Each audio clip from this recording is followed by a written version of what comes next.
Canal Explica Gel, professor Sérgio Wagner, treinamento, meio ambiente, questões ambientais. Enem 2018, primeira aplicação, questão 67. Olha que questão interessante, vamos ao enunciado dela.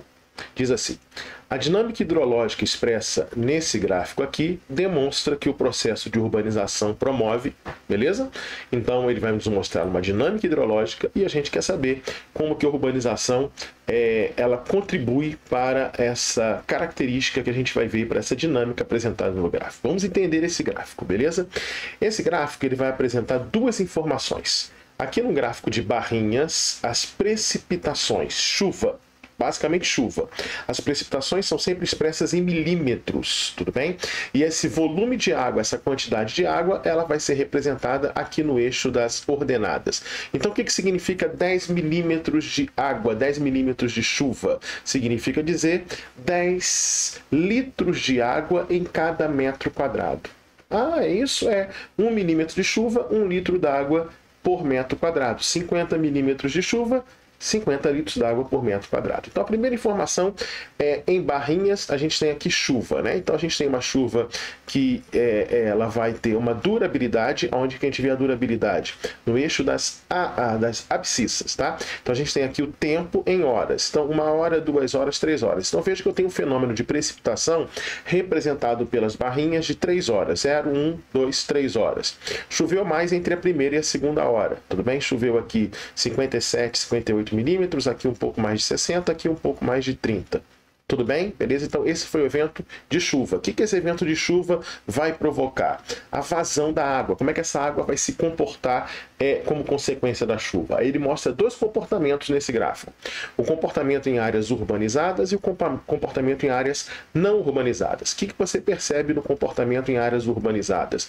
Você tem um grande pico de água, um grande volume de água concentrado, tudo bem? Em um curto espaço de tempo, chegando aqui a pico de 90 litros por metro quadrado.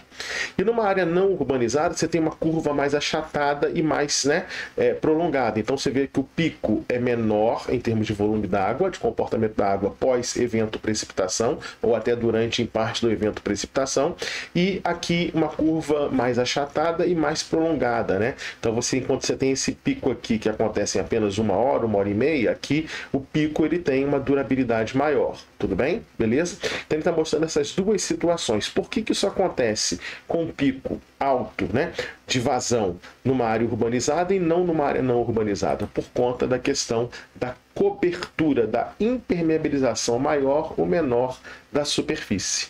Tudo bem? Então veja a seguinte situação. Vamos considerar essa aqui como situação inicial e referencial.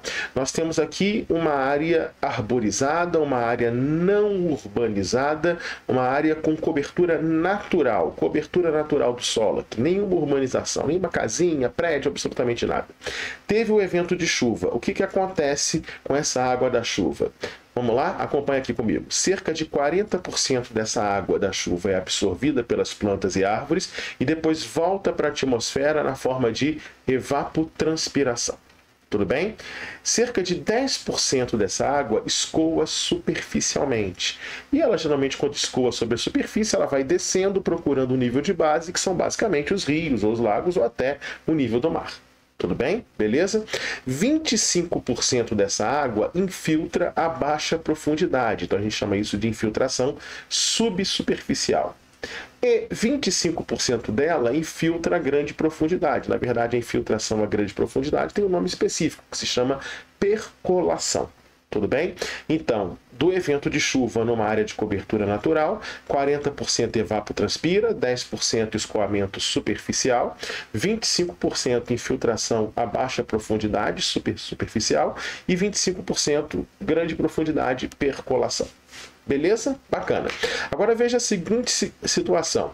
De 10 a 20% da área está impermeabilizada, porque eu já tenho uma pequena urbanização. Eu tenho uma urbanização bem rarefeita, bem pouquinho aqui, mas existe uma urbanização. A gente tem uma casinha, então a gente tem os telhados, tem alguma calçada, talvez aqui alguma coisa de asfalto, tudo bem? Então o que acontece numa situação como essa pós-evento chuva? A evapotranspiração cai de 40 para 38. O escoamento superficial sobe de 10 para 20, dobra. Por quê? Porque já tem impermeabilização de parte do solo. Aí a água não infiltra. Tudo bem? A infiltração cai de 25 para 21 e a percolação profunda cai de 25 para 21. Olha que interessante. Então ele já teve uma mudança, aumentando a água na superfície, menos água infiltrando, com mais escoamento superficial.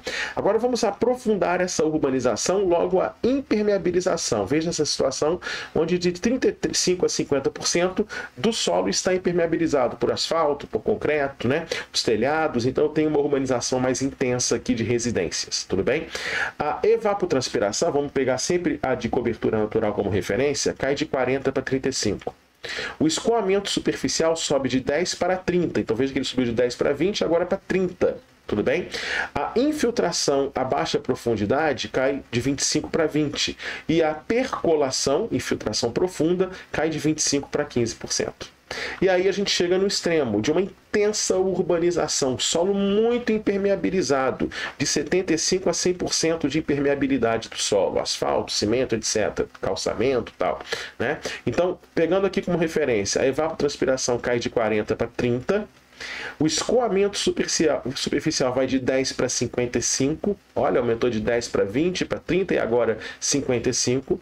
A infiltração superficial cai de 25 para 10 e a percolação, água que vai para o lençol freático. A percolação profunda é o lençol freático? Sim, vai para o lençol freático, cai de 25 para 5%. Então, quanto mais urbanizado, mais impermeabilizado o solo, menos percolação, menos infiltração, mais escoamento superficial e também menos evapotranspiração. Beleza? É exatamente isso que a questão ela vai nos questionar. E não é a primeira questão que cai isso em Enem, tá? Isso é figurinha carimbada no Enem. Anota aí, figurinha carimbada. Guarda esse vídeo aí como um vídeo fundamental, tá? A dinâmica hidrológica expressa no gráfico demonstra que o processo de urbanização promove o quê? Redução do volume dos rios. Caramba, professor, se tem menos água indo para o lençol freático, isso pode influenciar no volume dos rios. Pode sim, mas o gráfico não mostra isso. O gráfico ele mostra a vazão da água pós-evento chuva. Olha, então isso é um distrator. Ele tem algo que realmente é correto, que a urbanização ela vai promover, ela pode promover porque ela deixa o solo mais impermeável, menos água percolando para grandes profundidades. Mas não é o que o gráfico está mostrando. Por isso a letra A está errado. Letra B, expansão do lençol freático. Aí não, né? Não vai expandir o lençol, ele vai retrair o lençol freático, tá?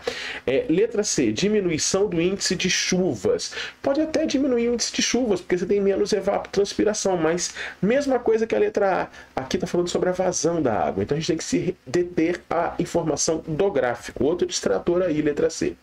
Letra D, retração do nível dos reservatórios. Pode, né? Pode diminuir o número dos reservatórios de abastecimento d'água, mas que também não é a ideia do gráfico, não é o que está sendo explícito no gráfico. Cuidado, olha que questão bem feita.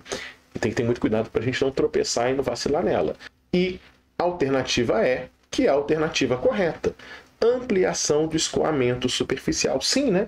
Solo mais impermeabilizado, menos infiltração, menos percolação, mais água na superfície, e isso mostra que na vazão, né? A vazão em áreas urbanizadas, muita água concentrada na superfície em curto espaço de tempo.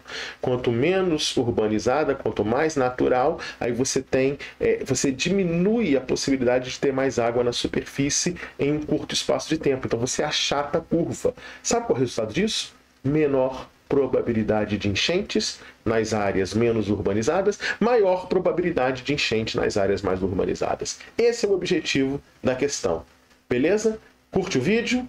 Tomara que vocês tenham entendido essa questão da dinâmica hidrológica em áreas mais e menos urbanizadas ou até mesmo em áreas de cobertura natural. Beleza, gente?